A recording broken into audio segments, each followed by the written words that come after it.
All right, what is going on, Emotional Fam? It is time for the podcast, and I'm super excited to have the homie Carlos on. I've been waiting a couple weeks now to do it with him. We finally got a good, time opportunity to get him on here. So, Carlos, for the couple people watching that might not know who you are, why don't you go ahead and introduce yourself to the fam? What's going on, guys? My name is Carlos Diaz. I'm like a fitness person, but I'm also primarily a videographer, and that's basically what I do for a living. I photograph people, I video events and such, and I've worked with a lot of brands, a lot of people, including, in the gaming world, Denial. I was living in the Denial house for a while, and that was a lot of fun. So that's basically who I am and what I do. Awesome. So, a lot of awesome points that I can easily touch on there, but we'll take it really far back to the first time that I met Carlos, because that was STDX. Wow, set to the start. Yeah, that was a while ago. Yeah. And that was you were doing some YouTube or whatever for them, right? You were doing a lot of videos. You were doing a lot of fitness.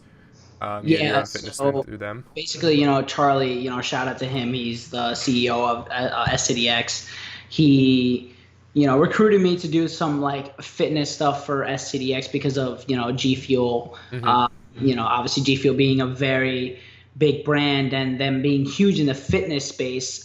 He wanted me to do some videos for them, and that was a great experience. Working with a brand like SCDX and G Fuel at the same time was, a hell of an opportunity, and it was so much fun. And I discovered a lot about myself and fitness and videography within that process.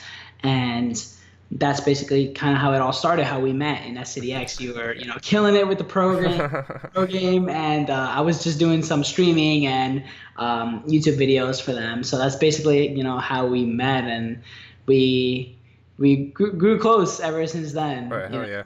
Yeah. I remember the first video I ever saw of yours was, I want to say, it was just like some kind of like, you would set down the camera and you take like an angle of you like walking down the stairs, and then like the camera would change and you'd walk down the stairs again and you'd pick up like your gym bag and you'd run over to the gym, and I was like, I remember that video. That was the first video of the G Fuel series. yeah. The G Fuel Performance series on the SCDX channel. Yeah. That was fun. Yeah. And then, so I saw that, and I was like, all right, this dude's, he's got his stuff figured out. And then, not too long ago, I saw your Jeep promotion video on Twitter when you did, like, the Jeep Wrangler videos, and I was like, what the fuck? Like, you came so far. And I loved it, especially because I own a Jeep Wrangler, and I need you to photograph it and shit, too, because I'm all about Jeeps. But, so, and I have to try to figure out, were you involved in gaming, like, your whole life before STD? Like, that was like you entered the gaming industry with videography? Was that your entrance to videography, or? That was my entrance into pretty much everything. The reason why I want to shout out Charlie so much is because he kind of gave me that stepping stone and that opportunity and that platform to enter the gaming community with my videography work, as well as with fitness, because that was my first real opportunity in anything videography and fitness related in the YouTube space. Because when it comes to gaming, dude, I was just so grinding Advanced Warfare like there was no other. And I'm convinced still to this day that if, I had the opportunity, I would have literally been playing with you alongside in the pro team, because I was grinding the hell out of that game, man. And that was pretty much my entrance into gaming and into a bigger platform at the time was with SCDX and just, recording that G Fuel series. And, Charlie really gave me that real big opportunity to kind of just be creative. He gave me all the creative freedom in the world, and he just let me run with it. And that series was really documenting my competition prep. So I was prepping for a bodybuilding competition. Yeah. And that competition was documented on that series. Every single week we'd come out with an episode, and every episode had a different topic, whether it was related to gaming or not. It really gave people a different insight on a gamer's life. And I wanted to break that stigma that every single gamer was like lazy and would just eat chips and, just grind video games all day. That series really gave people a good insight as to what it was like to compete at a high level, at the NPC level, and really take things to a crazy level of competing. Oh yeah. And just for any, because I know that I'm definitely gonna have my buddy Plexus watch this video. The kid's 15 and he's a crazy videographer and is the kind of like I try to get people on the podcast who I know can inspire. And I know I'm gonna make him watch this, but he's really wanted to get into this. Like I say, he's only 15, but how much extra time behind scenes goes into making one of those G Fuel episodes that we don't see? Like insane amounts of just recording and editing and. I didn't know this at the time, but there's basically like a rule of thumb that in the film industry goes and follows by, and that's called like the 1:20 ratio. So for every 60 seconds of video that you see, there's 20 minutes of raw, unedited footage that goes into that. So imagine you guys watch like a 20-minute YouTube video, but you don't know that 20 times another 20 minutes of video has gone into that you don't see, that us as videographers, we have to cut and edit down into the final product that the audience sees. And that's really kind of the beauty of the process. It's the beauty of filming, of nonstop grinding, of just filming every single little thing each and every single day, that we edit that into whatever corresponds with our vision. And that's basically like all the behind the scenes stuff that they don't see. They don't see, all that unedited footage. They don't see the cutting it down. They don't see us, in Premiere Pro or Final Cut or iMovie or, Movie Maker, whatever you use. They don't see that, hours and hours and all-nighters of just editing down. Because as a videographer, I know that, if he sees this, he knows that feeling of, criticizing your own work, like a shit ton, man. Like I'm talking like you're going to be sitting at the computer for hours and hours, and you're going to want to perfect that video. You're going to want to perfect that vision that you had when you were filming it. And you're just kind of going to kick yourself in the butt because it's not what you thought it was going to be. And it's not as good as you want it to be, but it's that hunger, and it's that same exact, I don't think it's good enough. That's going to keep driving you as, a creative in this space. Yeah, and I know that, just talking to him briefly of the, small videos that he's doing right now, and he'll practice by, like, taking a pair of sneakers and doing just, like, cinematic scenes, and I, like, respect the hell out of that, but, I'll always see him tweet out, like, I edited a 45-second funny video to the point of not being funny anymore because of how many times I had to sit down and watch it, and just you saying that, too, because I know I'm going to be competing in World War II. I put out 5 YouTube videos a week of stream clips, Monday through Friday.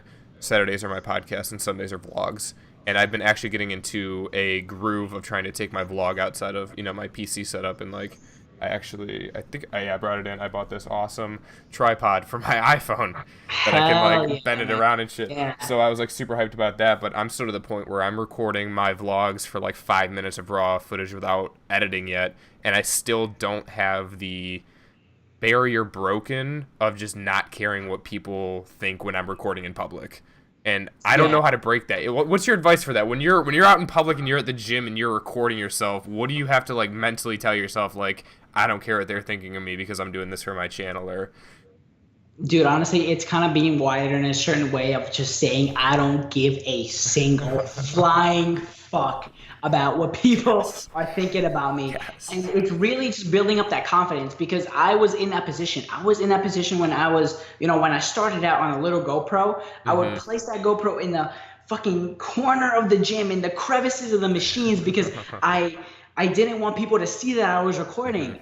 But then you build up that confidence in the gym, or in public, or even for me personally, it was around family members. Believe it or not, it was the people that I was closest with that I felt weird vlogging around, because I didn't want them to think like, why is he, recording himself around the house? And at the time I was recording, like I said, like my prep series. So I was recording myself making my meals and showing how I was weighing out all my food and showing my macros and, all that stuff. And it felt weird around my house. Like my mom and my dad were walking into the kitchen as I'm vlogging, talking into the camera. That to me was the weirdest part. To me in public, personally, the advice that I would give is like, listen, you're probably never going to see these people again in your life. Oh, yeah. And if you are, like, really you're gonna see him once or twice in the gym. And why are they gonna judge you? Because no other person is in a position to judge you regardless. So if you really want it, and if you really want to vlog in public and document your story and document what you're doing and whatever event or thing that you're going through, like, just fucking document it and just vlog it, and it doesn't matter what other people think. Because if you really want it, you're not going to let other people in public that you're never going to see again get in the way of that. Right. You know? And I that's what I've been trying to tell myself, and I've been doing it and trying more and more. And it's not so much of a main focus in my point now, but it's definitely something I will get into. And I just know that on the complete opposite side of that, I have live streamed to, I think my biggest live stream was 350 people watched me playing in the COD Champs Black Ops 3 Last Chance Qualifier online against Elevate. Like, we were like 32 seed versus first seed, and we were streaming. I was streaming and Elevate wasn't, so I had like 350 eyes on me, and that's why I'm like acting a fool in public now more often. And people are like, do you not care what they think of you? I'm like, if I have 350 eyes on me, like dabbing to music on stream, like I can screw around in public a little bit, so I'm more comfortable in that sense. But once I get the camera sense too, I feel like it'll benefit me. But yeah, that's like an awesome perspective to look behind the scenes on stuff like that. So, and then moving forward with the timeline, I guess I remember you leave STDX and you start almost like your own fitness brand. If I remember, you had like your own website and you had like your own workout preps and meal prep programs and everything like that. And yeah, I had my own website. I was coaching people for a while. You were actually one of the people that, you would hit me up all the time for fitness advice. Gains, man. Did I remember? I was like, it's funny because tonight we were actually looking back at old pictures. I stumbled upon that picture that you sent me before you even started lifting and stuff. And, it's crazy how far you've come. And, at that time after I left this STDX and I was just trying to really find myself, and fitness was just such a big part of my life, man. I remembered that every single day I kept telling myself, I don't give a shit if my videos get 1 or 2 views, but as long as that 1 or 2 people can get some sort of value out of the video, if they can learn how to weigh their food, learn how to if they can learn how to like track macros, if they can learn a new workout, that's all that I cared about, was providing some sort of value and providing some sort of help for people that were in my position, because I was once a person that had not a single freaking clue what to do inside the gym. And that was that was the audience that I was trying to reach. Those were the people that I was trying to help. And you and Alex too. Alex, dude, have you seen him lately? Dude, he's shredded out of his mind. He's yoked. And I was fighting in MMA, and I'm just like, holy shit, dude, like, you've made it such a long way. When we still stay in touch from time to time. And like, dude, he's freaking killing it. He was actually in New York recently. I was just busy and I couldn't go out like an hour to see him, which, really sucks, but he's made it a long way. And I'm just happy that I could have given you and Alex and, other people a little bit, just like this much worth of value, in your life to, make it a little bit more positive. That's all I cared about, was just making some sort of impact in someone's life. So that's what I was trying to do with, the coaching. And I also had like workout plans and diet plans, like, on that website. And that was really fun. And at the same time, it really did, help a lot of people. So that's why that was just like such a great time, in my life post leaving STDX. Yeah, I mean, for those of you guys that don't know, I approached Carlos and I'm like, dude, what the fuck? I need to put on weight. I'm skinny. I need to put on weight. Carlos just goes, you need to eat chicken, waffles, syrup, and ice cream. And I was like, wait, what? And like, at first I was like, dude, this dude's trolling me. And then like, I don't even think the guy responded. Then a week later, I'm like, yo, like, seriously, diet. And you're like, chicken, waffles, ice cream, syrup. And I'm like, all right, dude. So I just started packing calories, and like, before I knew it, I was up like from like 140 to like 175 in like a couple months. And I was like, the fuck's going on? And it was just like that basic, like, just eat and like calories and blah blah blah. I knew that the stage that you were at, man. Like, I knew the kind of body type that you had, and I knew what your goals were. That's just like, I was like, instead of kind of packing all this information down into like calories and macros and fats and carbs, I was like, dude, this kid just needs to literally eat as much fucking food as possible, especially you told me your diet habits, and there was just no way of like kind of like portraying that message as to like eat this amount of food. I was like, you know what, fuck it, just eat chicken and Eat, waffles. just No, eat but dude, you packed on a lot of a size compared lot. to that picture that I saw Oh yeah. tonight, and like you packed on a lot of size. And I ended up like I think like I can't tell you the number of times I've given up at the gym, which is everybody at some point. Like I mean not everybody, but a lot of people, like the biggest majority of people. Even me, Um, like we all go through those slumps in the gym because it's hard to see progress day by day, and when you're going and you're busting your ass every day, mhm. you're lifting like literally till you can't anymore, and you're training until your arms fall off. Like I know what it's like to have been in that situation where you feel like you're not progressing. But those are the times where you really need to persevere. Those are the times that you really need to push forward. Those are the times that you need to realize and know that in the end, it's going to be worth it to reach that goal. Mhm. You know? And that's I think I like backed off the gym for a little bit. I ended up coming back at the beginning of like this year, 2017. I was like, all right, like New Year's resolution as per usual. But I actually hit it so hard for 4 months that like the pictures that I have now on my phone from like the first were like it wasn't like that weight, but it was way more toned. I had like almost a problem putting on weight, but I put on a lot of muscle. And then Right. I'm killing it. I'm feeling great. And then all of a sudden my doctor's like, yeah, we got to take your tonsils out. And Oh, man. I was like, dude, like, but like I could still go to the gym, right? And he's like, you're not getting off the couch for like 3 weeks. And I didn't. I lost all of the weight. I think I lost all of the weight that I gained plus like another 10 or 15. Gained a decent amount back when I first started eating again, but it was like good 4 to 5 weeks, and then got back to the gym for a week, and then immediately went down with like almost like the flu. So it was like I was gone for so long, and Right. I just got so frustrated again. But I mean, I kept a decent amount of like toneness, which was good. Like I have like a little definition for a skinny kid, but I will get back one day soon. I will fucking be there. I love it. I love the whole process of it, I'll be and here to help you again. hell Just yeah. like, bro. Seriously. Yeah. So that was a huge killer, but so yeah, so your own brand, SCDX, your own brand, and then you're at the fucking Denial House. What the Yes. fuck happened there? That was crazy. What? Dude, that was crazy because when Denial announced on the Twitter that I was gonna be the kid recording all their content, I was gonna be the one recording all their videos. Everyone from before, from STDX, from everyone that I met in the gaming industry, hit me up and was like, "Dude, what the My fuck mind happened?" was just like, Yeah, yeah. So that was God, that was a hell of an experience, brother. Like, basically Denial had, Robbie tweeted on the Denial Twitter, like, a video of him saying that they're looking for a videographer. These are the stipulations, like you're gonna be living in LA, you're gonna get paid, blah blah blah, food, rent, all provided, all this stuff, and that just sounded so good to me. yeah. At the age of 19, I was like, living in LA, creating videos, doing what I love, sign me up. So I DM'd Robbie. I showed him my work. Long story short, he loved it, and that's when Denial announced that I was going to be moving to LA. So that's when I kind of had to break the news because I didn't tell my family.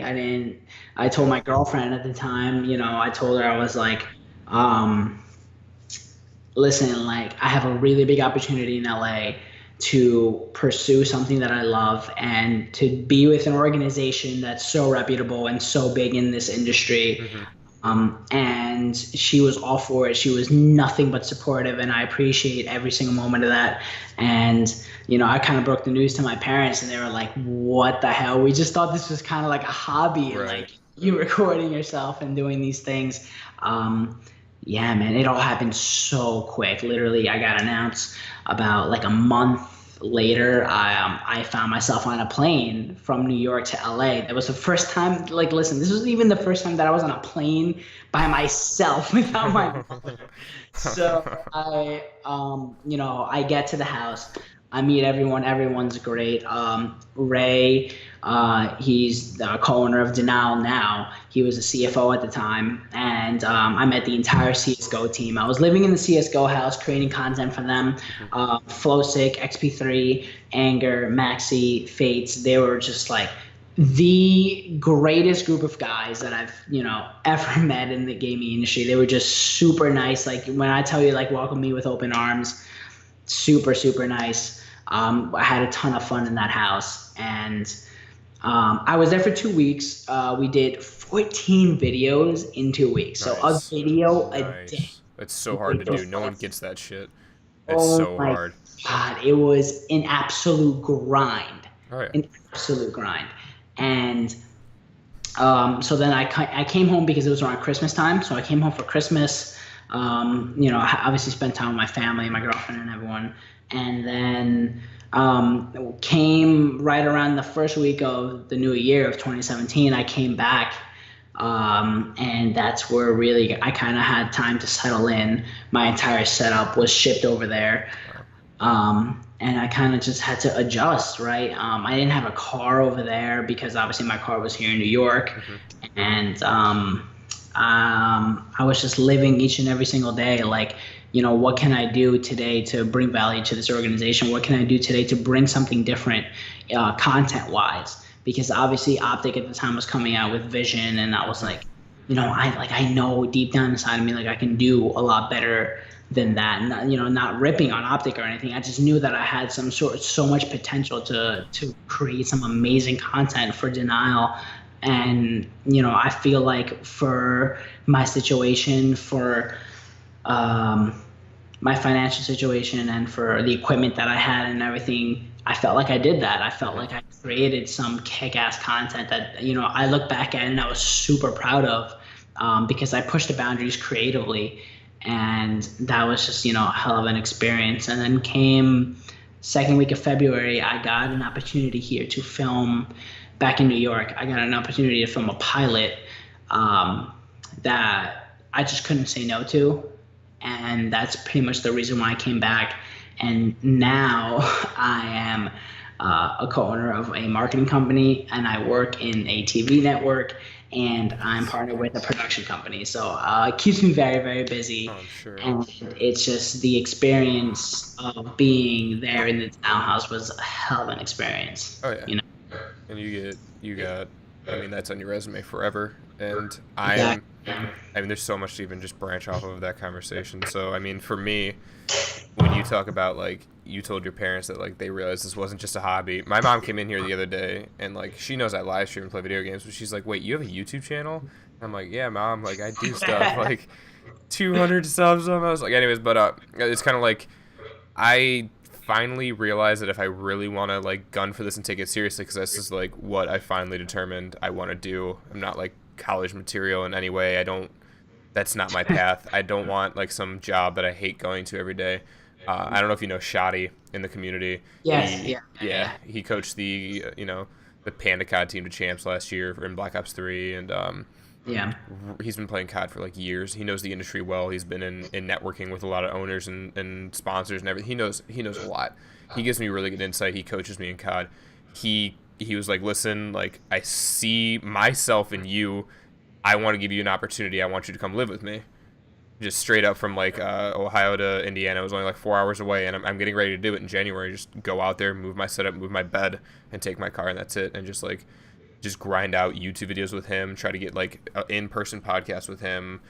Try to get, like, funny videos going with him. I'm moving, like, 2 hours away from one of my teammates. I would want to drive to his house every weekend that I had the opportunity to and record. And, like, I want to get to that point of being like, yo, Mom, Dad, like, this is something, because they still don't get it, and a lot of people still don't get the gaming thing. And right now, like, I'm grinding. I work 2 jobs. I work at a golf course in the morning, so I'm up at, like, 5 a.m. every day, which, like, today, woke up at 5 a.m., worked until noon, and then I got home and I went to my second job at a pizza place managing from 3 to 10. So this is, like, my 13-hour insane day, and I'm still trying to grind out content. And I just need to get to a point where, like... That's so much respect, brother. I've been in that position of working in the pizza place, so I know exactly what that's like, man. So much respect to you, because you're fucking grinding your ass off, man. Yeah. And I just want a better environment. I want, it's somewhere where I can get, like, another dinky job just to afford my bills and whatnot. And get the opportunity to be in that setting, because this setting, I'm sure being around other people who have the same goals and aspirations in mind, is immensely helpful because 100%. 100%. I get writer's block a lot, like in a sense of like, what do I do for a video, like what can I do for a podcast topic, who's gonna be on the podcast, and I'm still at like a frustration level where like you wouldn't believe how many people I just have to like literally chase down to get down on a podcast. Like it's crazy. Like there was I don't know if you know Patrick Browder. Yes, yeah, the photographer. I've been trying to Yes. I tried to get him on the podcast. I'm super cool with him, and I DM'd him the one day and I'm like, all right, like I'm free these next 4 days, and literally I think he messaged me 3 times each day for 4 days straight, like, all right, I'm free all day today, and I'd message him, I'd be like, how about now? And then it'd be like 8 hours later, and he'd be like, oh, I'm ready right now, and I'd be like, all right, sweet, what's your Skype? And then it'd be like 7 hours later again, and I'd be like, dude, like, stop toying with me. Like, it's so, you would think that to get 1 hour a week out of 7 days, like every, whatever, 7 days a week, get 1 hour out of those 7 days to just sit down with somebody to record a podcast, but it's so difficult at like a lower level because people are just, and I know that at the end of the day, I've been getting like anywhere from, I think my first podcast got like 60 viewers, which was dope, or like 60 views on YouTube, and then the next couple got like 20, 15, 20, and like you said before, even if 1 or 2 people see it, that like matters. Like you never know who's watching. 1/0, man. 1/0. That's all that matters. So I'm so ready to like take that leap and go to like almost like a team house setting and stuff like that. But then at the same time, talking about team houses, did you ever train with the CS:GO players? Did you ever like get them to fitness? Did you ever try to get them to eat correctly? Was that a thing? Yeah, so basically the only person in Denial that was super into fitness was Robbie, the CEO. Super cool, man. That guy trains like a motherfucker. He trains super hard. He's trained with some big people. And like it doesn't matter whether he has to be up at 3 in the morning or 3 p.m. It doesn't matter. Like he will train any time of day, no matter what. I remember he was doing squatting every day for I think it was like over 100 days or some shit. He was squatting every single day for over 100 days. And like, you know, this is coming from someone that's been training for over 7 years. I've been lifting for over 7 years, and I never attempted something like that. And that just takes so much dedication, so much grinding, and so much willpower mentally in order to do that. Robbie was the only person that I really trained with from Denial because he had such a passion for fitness, and he still does. You know, I know he was coming out with like some programs in order to help out some people, and I think it's amazing that he's trying to provide so much value to so many people. And because obviously he had such a big transformation himself, he's lost like 70 pounds or something crazy like that. He's down to I know his final goal is like 205 or something. And you know, he's a big dude, and he's grinded to get to the position that he's in. He is a hell of a training partner. He will push you. You know, he's not afraid to tell you like it is. You know what I mean? Like if you're being a bitch, he'll fucking tell you. Like you're being a fucking pussy. Like these reps right now.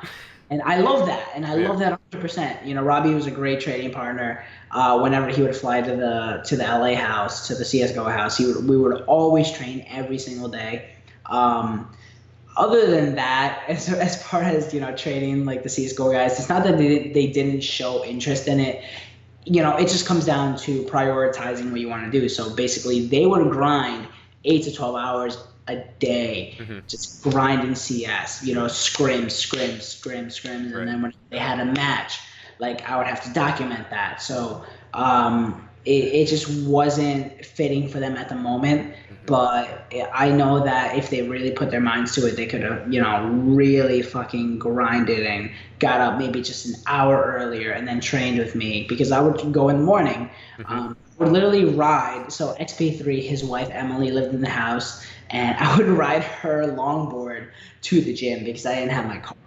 That's how much I wanted to fucking go to the gym. Every single day. I would ride her longboard to the gym. If not, obviously, I would just take a Lyft. Or an Uber or whatever, but that was the situation at the house as far as like training them. And I've always mentioned, I was like, guys, let's go to the gym. Someone like come to the gym with me. You know, obviously they needed to like get ready to scrim and stuff, so I wasn't in the schedule. But either way, even though they didn't train with me, like they grinded their craft. They mastered their craft. They would grind and scrim every single day, all the fucking time. Even when I was there for the 2 weeks before Christmas, they would still try to be scrimming with their teammates, you know, overseas. And Yeah. it gave me a whole new vision and a whole new respect for gaming that I already had. It Mhm. just brought it to a whole new level to see how much grinding and playing it took to really master that craft and Oh yeah. really get the game down and really like if you want to fucking be a pro man, that's what it takes. Yep. You know that more than Oh yeah. anyone. You know? 100%. Yeah, I put so many hours in a COD, and I can tell, looking back, it's harder to see like in the moment time, like you grind like for a month straight at 12 hours a day, and you think that you're like at the same level. When you really look back like at your past broadcasts and YouTube videos, you're like, wow, I was really good then when I played. And that's what we're going into World War II as, like kind of like me and the guys last. Like we know that eventually we can't keep going in every single game forever.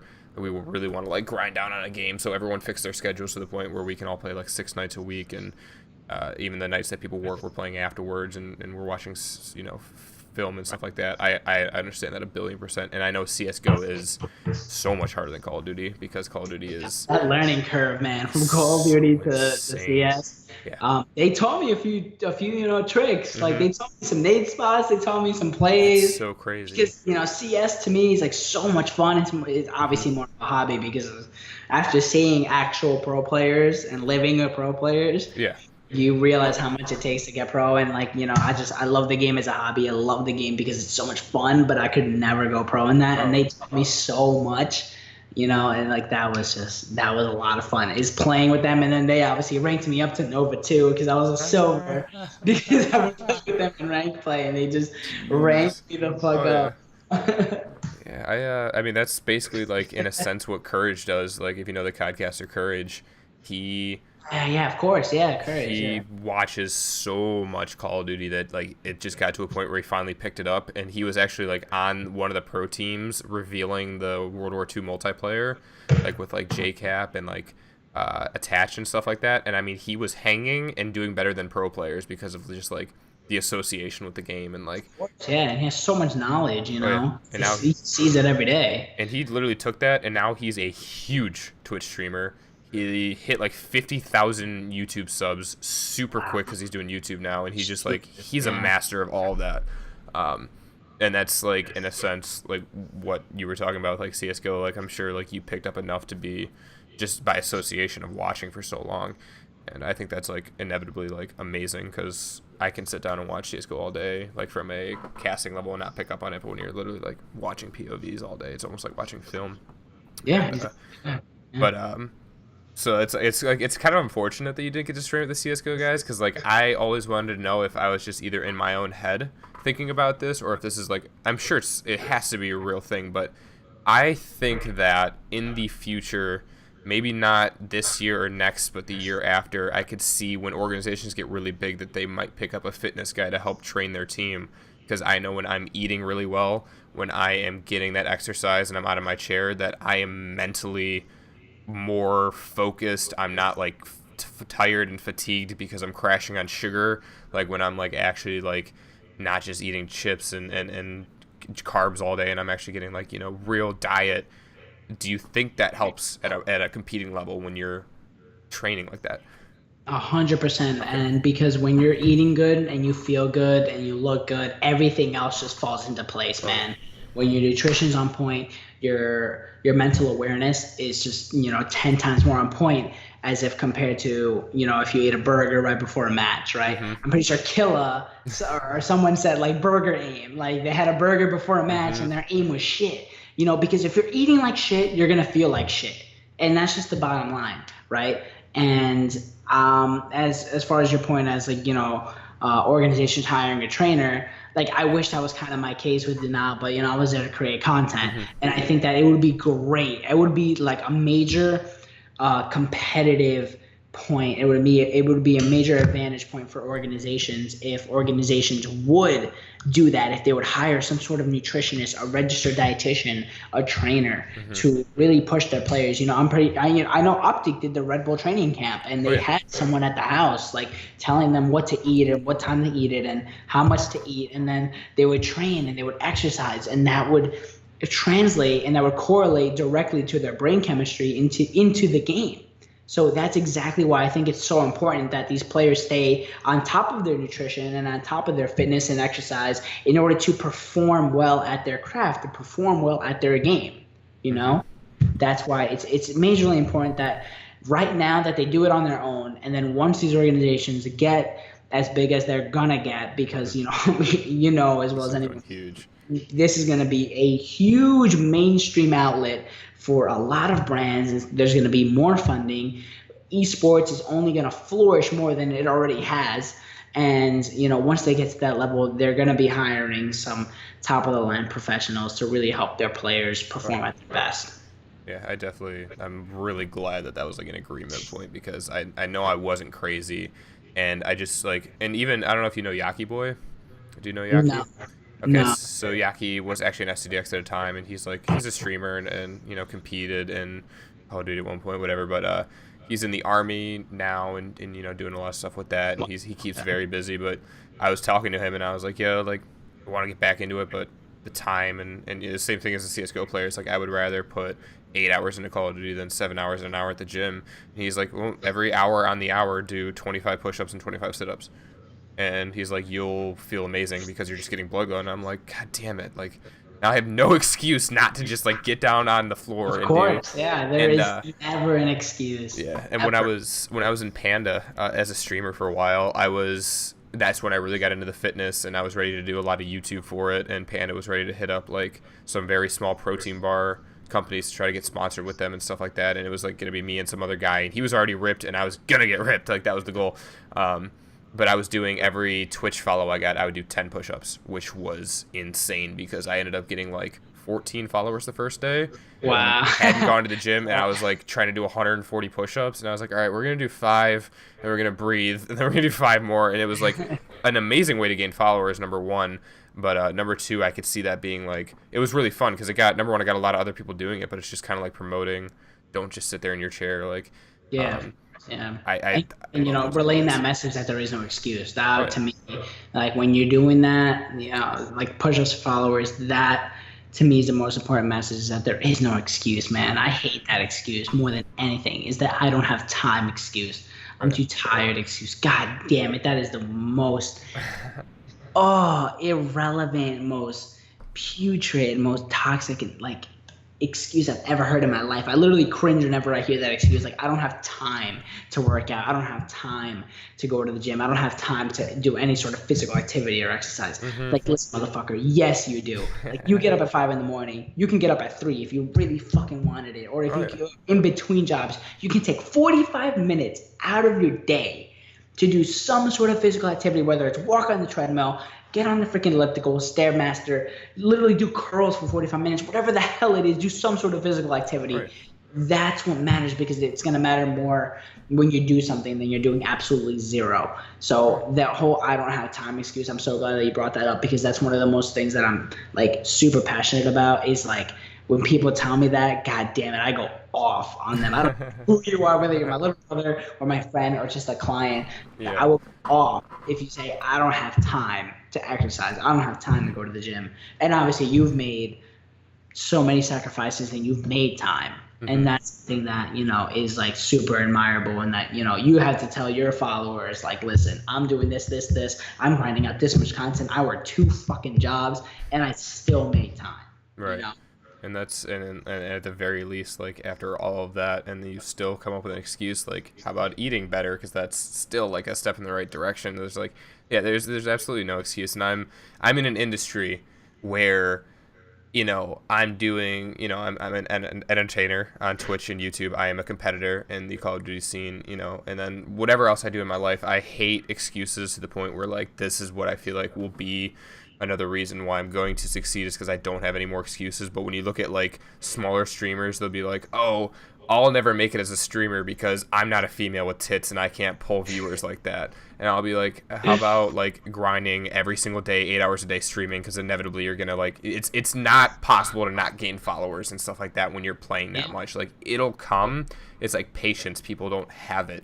Like, when I look at myself and I'm like, I'm 20, I have so much time in the world. I look at kids who are in the scene that are like 16, and I'm like, trying to give them all the knowledge I have that I wish I had when I was 16. But when I look at the bigger picture, I'm like, all right, in 3 years, this is where I want to be. Not in like, oh, I want another 1,000 followers in 6 months. Because when you don't hit that goal, that's when like I feel like you quit. When you don't hit these like unobtainable goals. So like at the very end of the day, like I'm like, all right, well, in a couple months I'll move in with Shoddy, and then from there, like maybe I'll get this many followers. And I just like have really far obtainable goals that I try to hit. And that's what I just try to like tell everybody. It's like the same stuff with like graphic designers and videographers. Like, oh, no one's gonna want to watch my stuff when you could watch Optic Vision. Well, yeah, when you put that in your mind, then yeah, no one's gonna want to watch your stuff because you don't even want to watch your stuff at this point. It's so And at the mental. same time, man, it's like people wanting to just do it for the followers, for the fame, for the money. If you're not at the end of the day, if you're not providing any sort of value to your audience or to your people, you don't mean shit. At the end of the day, man, to be completely honest, if you're not like when I tell you that I have done so much free work for I don't want to use for lack of a better term, the right people, but for the at the end of the day, I don't work with assholes. I work with good people, and I've provided so much value. I've done the endless grinding of hours for free in order to get the big accounts for my marketing company, in order to do the big projects during New York Fashion Week for the production company. Like I have done all of the free work. I have put in the hours and not expecting a single cent in return, not expecting a single follower in return. I have put in that work, and I'm going to continue to keep doing that because, like you said, you're 20, I'm still 20. I turned 21 in like 27 days, right?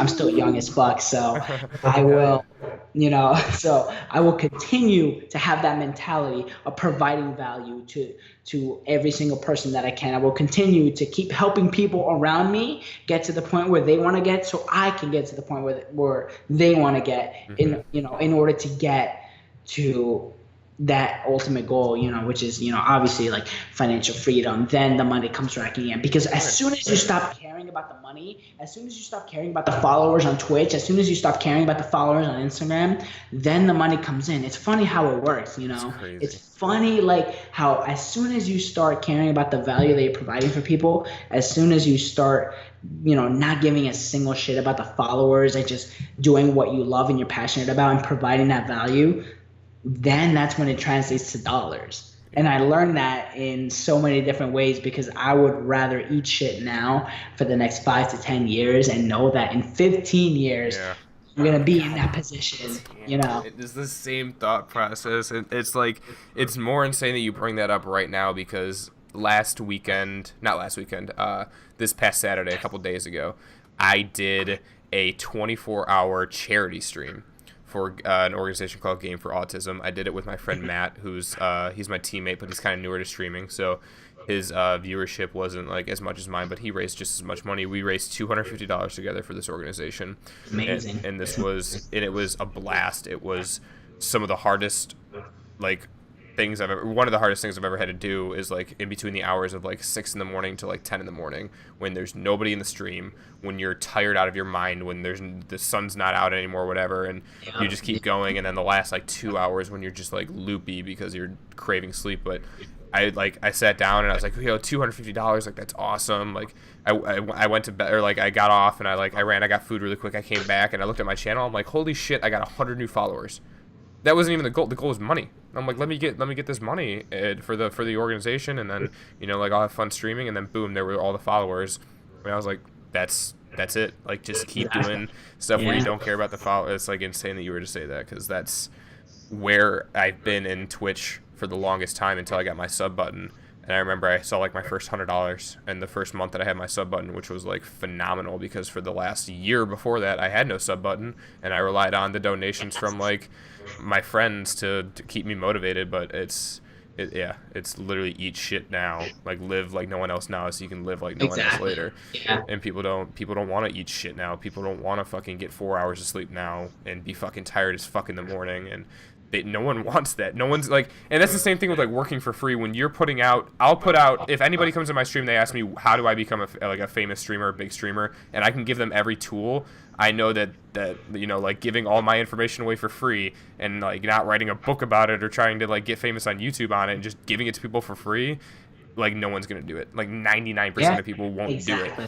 It's just like Yes. you got to try to like crack that 1%. And that's why I tell my buddy Tripsy, he's 15 and he's like I always work with like younger kids because number one, they're just all they want to do is like, you know, keep going, keep going, keep going. They're still so young and moldable, and I know I can provide some kind of value to them. But like, he just got into GFX and he's like really good, and he just doesn't even know it yet. I'm like, listen, one header a day for anybody, for any big organization, for the retweets, free. Just work, don't charge. Do not charge for the next 6 months. Don't make $1 off of this. Just keep putting. Eventually, people will pay you. Eventually, someone will ask you, what do you charge? And that's when you're like, all right, cool. Not like this is what I charge. You got to wait for that to come to you.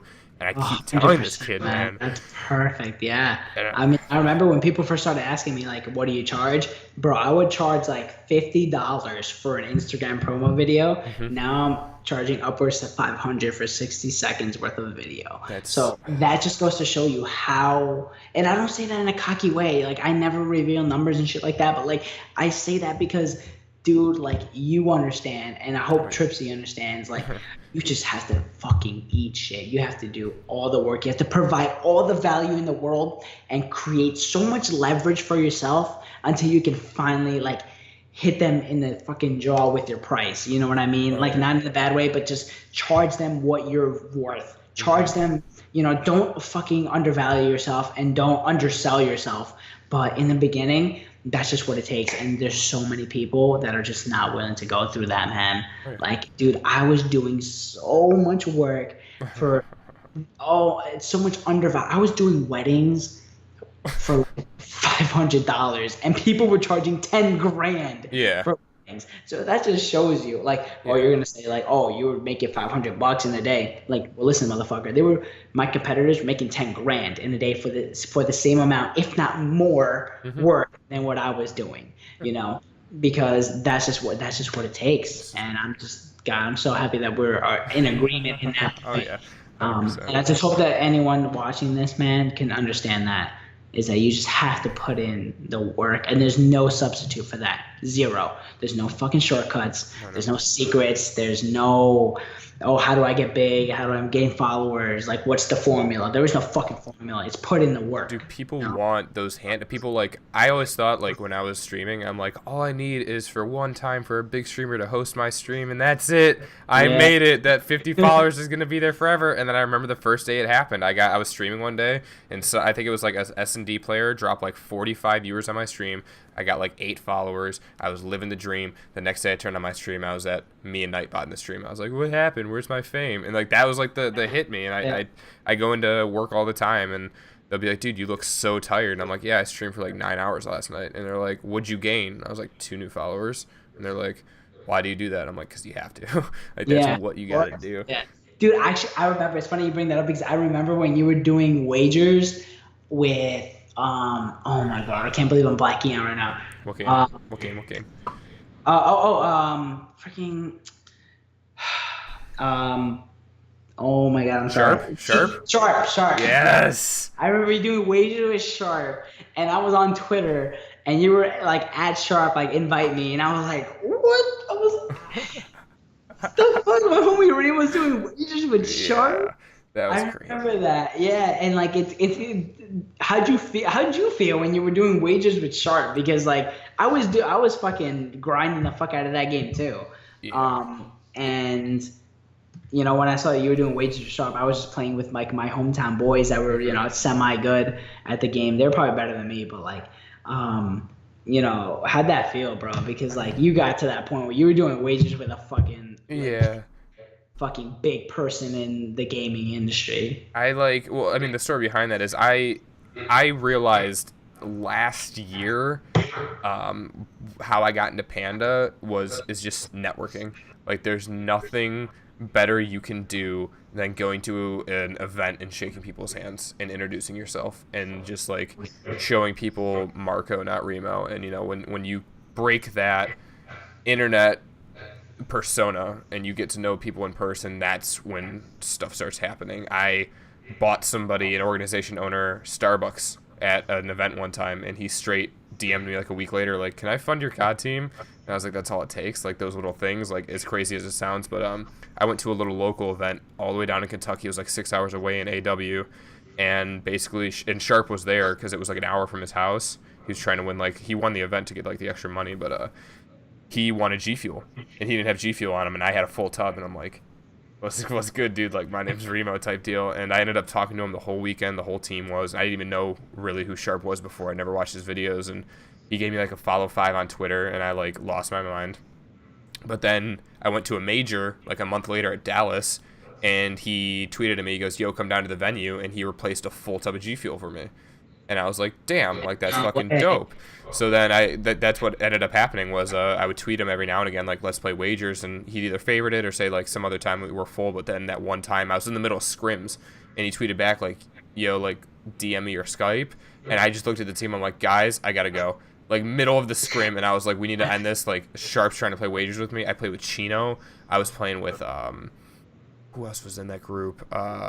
Ham, TK Ham, just like, my God. and I was like, I gained how like, nervous are you, bro? How sweaty were your I hands was playing those wagers? shaking. I was like, these are my idols, like playing with them. And it only lasted for like 3 or 4 days because they ended up cycling out like more players, and eventually they just like stopped playing wagers in Black Ops 3. But it like those couple days that it lasted. And I ended up, like, the first day I played with him, I was, like, super nervous, like, really quiet. And then my buddy texted me the next day. He's like, yo, be yourself. And that's when, like, I started cracking jokes and broke the ice a little more. And then the third day, we played Nade Shot, or we were supposed to play Nade Shot in a GB, or a wager. And for whatever reason, the lobbies were broken. We ended up having to cancel. But basically, Nade Shot was streaming at the very, like, the end of the game, and my character popped up on Nade Shot's stream, and my emblem was my Twitch channel. And like 50 people came into my stream from Nade Shots. Like, we just saw your name pop up on Nade Shot's stream. Like, what's up, dude? Got mad followers. But I mean, those are just little things that like inevitably that's what you have to do. Is just network your way up. Do you ever connect the dots and think like, shit, like all that happened because I gave a tub of fucking G Fuel? Right. No, I never. You know, and that's what people don't realize is you're connecting the dots, man. Relationships, it's networking. It's, you know, that's amazing, bro. I always wanted to hear that story. I never got to ask you how you ended up playing wagers with Sharp, but damn, that's awesome, bro. Yeah, that's and it's awesome. It's what it is. It's just straight network, and that's what I told again. Like that's what I'm trying to tell Tripsy, because Tripsy's going through that phase where like he wanted to be a COD player and then he wanted to be a GFX guy, and I'm trying to get him to like triple down on what he's good at and just let the other stuff like pay for the like. I know that I'm not good at GFX, but I know that I can pay for good GFX and shit. Like I can take the time and learn how to do it, but I can be putting my time into streaming otherwise what I know I'm already good at. So I told him, like every single time that you're done with a scrim, you find those players you played, you tweet GGs at them, and you follow all 4 of them whether they follow you back or not, and you don't give a fuck about your Twitter follow count.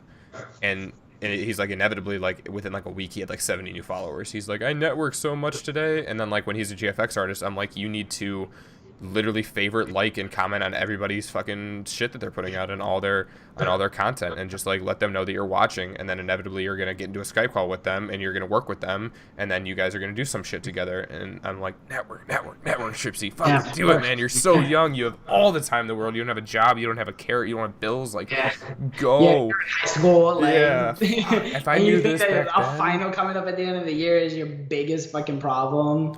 So that's all it is, man. It's a structured bullshit game, Yeah. So, but we are approaching almost an hour, and I try to cap these at an hour, but there's one more thing. Already? I know. These are so fast, and they're like, I know that every single podcast I've done, I could talk for more than an hour, but here's what there's 2 things I want to leave with. Number 1, I saw your tweet the other day where you said, and I screenshotted it, but I'm not going to go through word for word. You were like, I really miss creating content for myself. What the fuck is going on? Why are you not doing that anymore?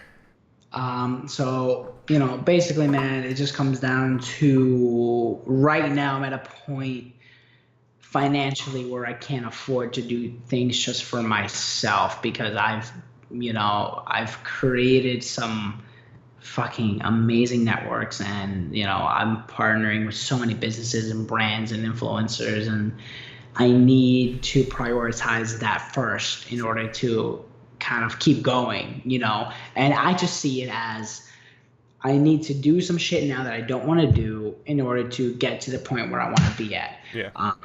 And whether that's doing, right now I'm doing videos for universities, for hotels, for, that's the big money stuff. But god damn it, dude, like I don't want to go to a hotel and film a room and film a business center and film this and that. And I have a big technology company right now with a big project that is paying me good money.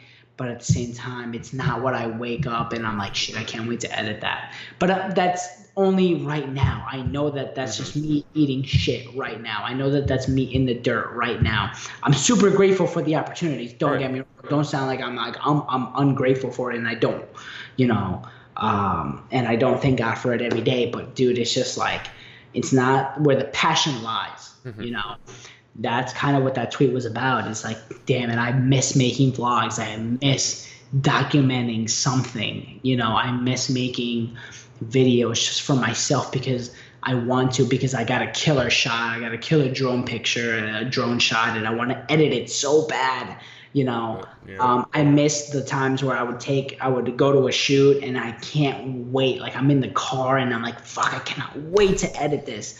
And I just lately haven't been feeling that. And that's kind of what that tweet was about. But I know that it's temporary. And I know that it's just me in the dirt right now, and that's going to lead me to the clouds. I'm in the dirt right now doing the things that I don't want to do for my business and for the production company's sake. But I know that it's just temporary, and I know that I'm going to get to where I want to be in a position picking and choosing projects and picking and choosing what I want to do videography and photography wise.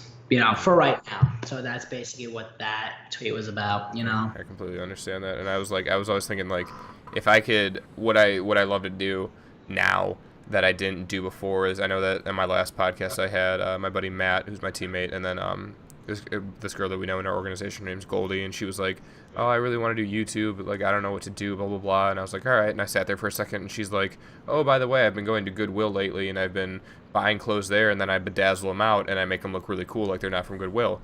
And I'm like, why don't you take your camera to Goodwill, buy $50 worth of clothes, bedazzle them out, make them look cool as shit, and then go downtown in Chicago where you live and give them to the homeless and make a giving back video. And she's like, I never thought of that.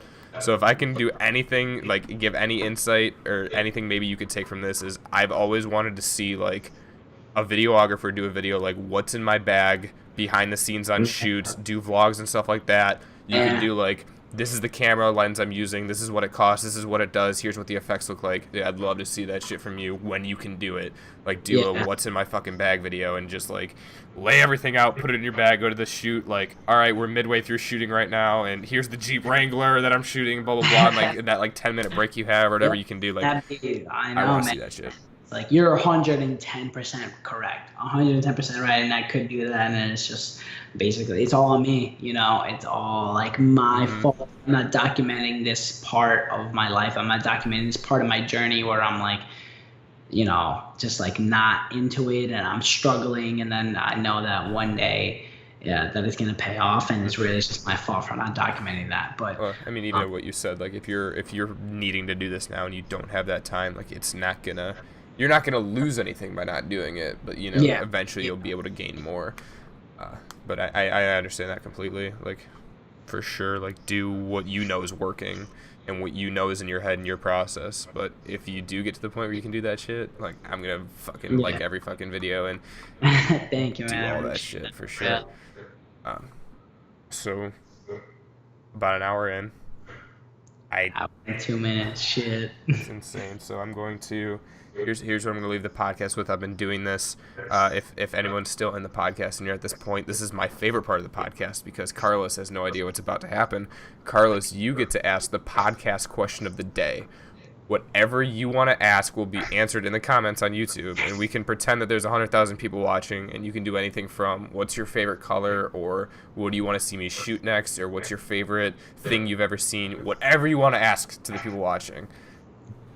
Take your time. Figure it out. No, I mean, I already know. Like, what I just want to know, like, what you're doing today to provide value for the people around you, and that's it. That's my question. What are you doing right now, or today, or tonight, or when you wake up tomorrow? What are you doing to provide value to the people around you? That's all I want to know, because that to me has been a fundamental way of living life. You know, I wake up every day and I ask myself, what can I do to provide value? Not only to just like, you know, in a business sense, like fuck, like what am I going to do to provide value to improve my relationship with my girlfriend? What am I going to do to provide my relationship as a son, as a brother, and you know, as a nephew, things like that. And that's really where I want to leave off at. Like, what are you doing? What are you doing to better, you know, that life?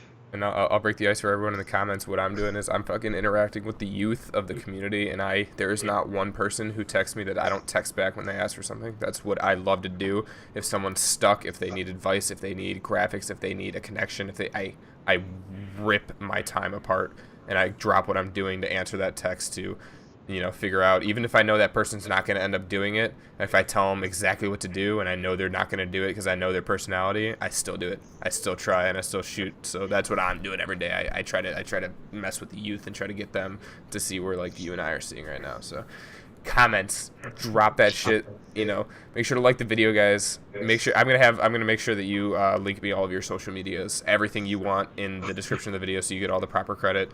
Check Carlos out on everything, check out the descriptions and stuff like that, guys. And I appreciate you guys tuning in if you made it to this point, and we'll see you guys next Saturday with a new member on the podcast. Thank you, Carlos.